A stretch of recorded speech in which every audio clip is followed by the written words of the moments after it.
The word jihad is mentioned in the Quran about 41 times.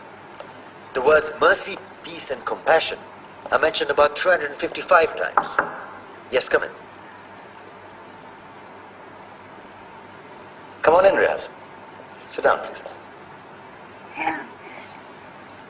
Contrary to popular belief in most Western cultures, Islam is a religion that preaches peace and tolerance.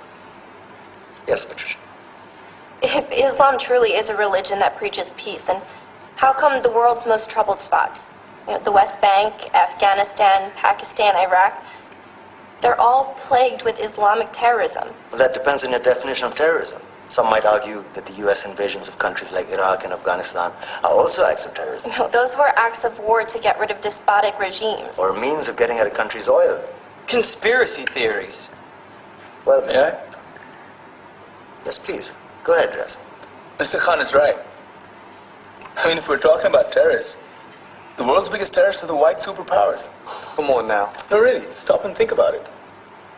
Explain 9/11. Okay.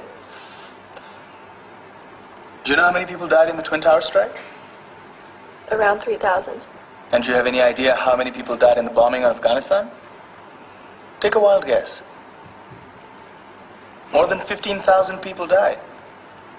And that's just conservative figures. About 50,000 tons of explosives were dropped on innocent civilians. Men, women, children. Yeah, but that was because of the Taliban. Now that you brought it up, did you know that the Taliban was a creation of the CIA to fight the Russians? Whatever. They were still harboring terrorists. Yeah, right. Terrorists that were never found. Just like the weapons of mass destruction that were never found in Iraq. Do you want to get into the death toll in Iraq? 500,000 civilians and counting. And what do Britain and America say when they don't find these weapons? It's simple. They just say sorry.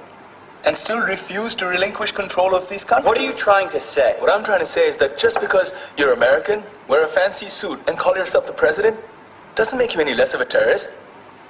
I'm saying that if you don't stop meddling in other people's countries, you will face a backlash. If Muslims like you feel that way, then why don't you get out of our country? We will. As soon as you promise to leave ours.